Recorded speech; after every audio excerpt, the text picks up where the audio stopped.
Gemini, Sun, Moon, Rising, or Venus sign. Welcome po sa aking channel. This is a collective reading. So, piliin lang yung magre-resonate o yung makaka-relate ka, yung lalapat sa'yo. Isang tabi mo kapag hindi ka naka-resonate. This is also paparating sa'yo sa loob ng 10 araw. No? So, kunin mo lamang yung energy na magre-resonate. No, Gemini. O, parang may pinagpe-pray ka ngayon. No? Nagme-meditate ka, nagmumuni-muni ka, no? Na to the point na parang hindi ka na makatulog sa gabi. Kasi meron kang gustong ma-manifest sa buhay mo, Gemini, na yung tipo nga, pinagpe-pray mo na yan, yung parang hindi ka makatulog sa gabi is gustong-gusto mo. Muna talaga nga dumating sa buhay mo. No? No? Yun nga, may nagpe-pray ka, relax ka lang, nagko-contemplate ka, nagmumuni-muni ka, something gusto mo mapag-isa, no? Or nasa isang sulok ka, no? Na iniisip mo talaga na gusto mong ma-manifest yun, no? Yung hinihingi mo. No? Kasi parang nagwo-worry ka ba? O basta something hindi ka makatulog, yung feeling mo, no, hopeless ka. Na kung darating pa ba yun, yung mina-manifest mo. No, tao ba yan? Bagay, sitwasyon, pangyayari, no? Na basta gusto mo siyang dumating or mangyari na sa buhay mo. No? Kaya mo siya pinagpipray, kaya hindi makatulog sa gabi. No? Huwag ka daw mag-alala, Gemini, kasi ka daw talaga, natural leader ka naman talaga, no? Meron kang nasa yung dugo o nasa yung buhay or nasa yung kapalaran yung pagiging leader, yung kaya mong mamuno, ganon, no? Madali mo nga nakikita yung gusto mo sa buhay, ganon, no? So, kailangan mo daw lang dito ng focus, no? Gemini, no? And ito siguro ang confirmation sa'yo, Gemini, no? Kasi, magkakaroon ka ng no? Baka may parang sudden windfall ng pera dito, no? Parang ito may wealth, financial security, family, inheritance, long-term success, stability, domestic love, home attainment. So, ito na yan yung bunga ng iyong ipinagpe-pray. Ito na, Gemini, no? Darating na yun sa'yo, bigla ka na lang magiging blessed, no? Kasi naman, nakikita ko dito, 2 beses lumabas sa cards mo. Parang hindi ka na talaga nakakatulog, kaka-pray, no? Hindi ka na lumalabas ng bahay, kakaisip. No, yung tipong parang nawawalan ka ng ganang makipag-usap, no? Kasi ang focus mo isa panalangin na lang, or maybe lagi kang nagpupunta ng simbahan every week or minsan ilang beses pa sa isang linggo, basta may misa. Ganun, para lang ma-manifest. And parang something kaperahan nga, kasi kaperahan yung yung this dito lumabas, o yung manifestation na gusto mong mangyari, no? Pero ito, magkakaroon ka ng financial wealth, stability. Kung ito man yung pinagpe-pray mo, ito ay confirmation, no, Gemini, na mabibigay sa iyo yon, no? Mangyayari yun sa buhay mo, no? Parang may may wealth na darating. Parang bigla kang yayaman. Ganon. Baka may magmana. Meron makatanggap ka siguro ng mana. Ganon. Or sharing sa family ninyo. Ganon. No? Basta makakakuha ka ngayon ng maraming pera. No? Gemini. No? Strength. O, diba? Kaya ipagpatuloy mo daw yung buhay ng maging matapang ka. Ganon, ng may kapositibuhan, ng may motibo na tumulong sa kapwa. Ganyan, no? Parang tumutulong sa kapwa na passionate ka, kung may trabaho ka man, or may business ka, no? Fire energy, na maging passionate ka doon, yung maging porsigido ka, na magtagumpay sa buhay.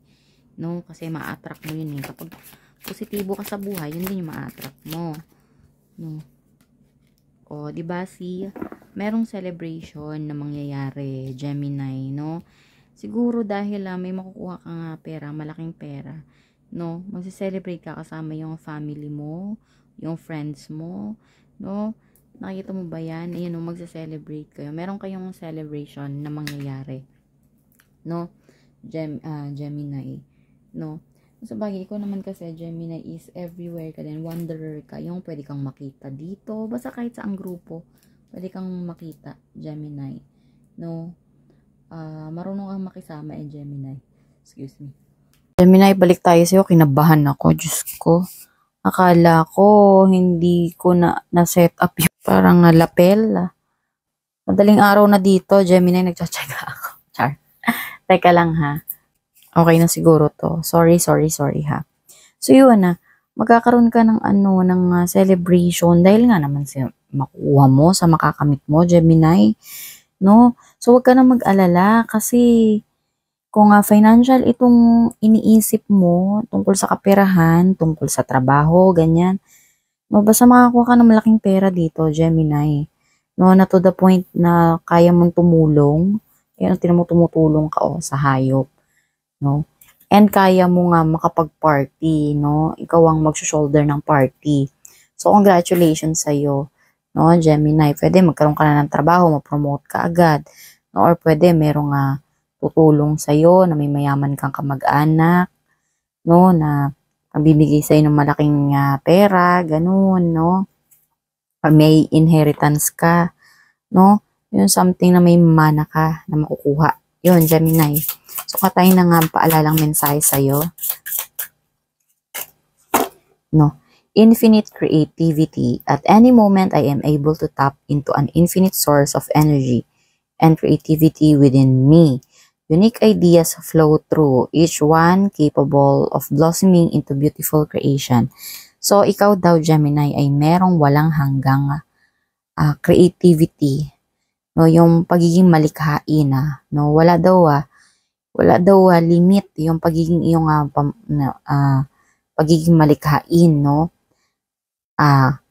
Kahit saang sitwasyon or kahit saang lugar ka, ganon, ikaw daw ay able or kaya mong makitap in, no, sa infinite source, no, sa ating may likha ng energy ng pagiging malikhain, no? So, ibinigay sa iyo ng ating universe, ni Lord, yung pagiging malikhain sa iyo. Nasa sa iyo daw yan, no? Binigay niya yan sa iyo. Meron ka daw unique ideas or yung unique ideas mo daw, yun daw ang tumadaloy sa iyo, no? Kaya, yung isa daw doon sa pagiging malikhain mo, yung creativity na meron ka talaga meron daw doon na isa daw talaga na magbo-blossom. No, yung magbo-boom talaga, yung jackpot talaga, no. At dahil doon, yun daw ay magke-create, no, or magli-lead sa'yo ng magandang creation, no. Doon ka magkakaroon ng growth and development, mararecognize ka. Siguro naman, in fairness sa'yo, kasi friendly din naman kayo, Gemini, no. Baka kaya kami sudden na parang may perang malaking darating sa iyo. Baka naman na nabalatuhan ka ng malaking ganyan kasi nga friendly kayo baka alam mo yun, yung magaling kayong makisama. Kaya yun, siguro may natuwa sa yung tao dahil sa pagyaman niya, isinama ka niya sa pagyaman niya. Something ganon. So, kung naman tayo ng Archangel message, ito yung merong mensahe ng mga angels. Protection and guidance pala, no? From Archangel Caressa, you are at the end of a cycle in your life. Call upon your angels to comfort you and to guide you to your next step. Happiness awaits you. Sabi ni Archangel Caressa, no, ikaw daw ay nasa punto ng buhay mo na merong mag-end na cycle, no? Siguro cycle ng paghihirap, cycle ng pag-worry, cycle ng kakapusan, ganun, no? So, kung nahihirapan ka daw, no, sa sitwasyon mong yun, tawagin mo daw si Archangel Caressa, no? Kasi siya daw yung magko-comfort sa'yo, no? At siya daw ang mag-guide sa'yo sa iyong susunod na step, no? Happiness daw ang naghihintay sa'yo. Yun ang sabi ni Archangel Caressa. So, kung nagustuhan mo tong video na ito, please consider subscribing to my channel and liking to this video. Thank you, bye.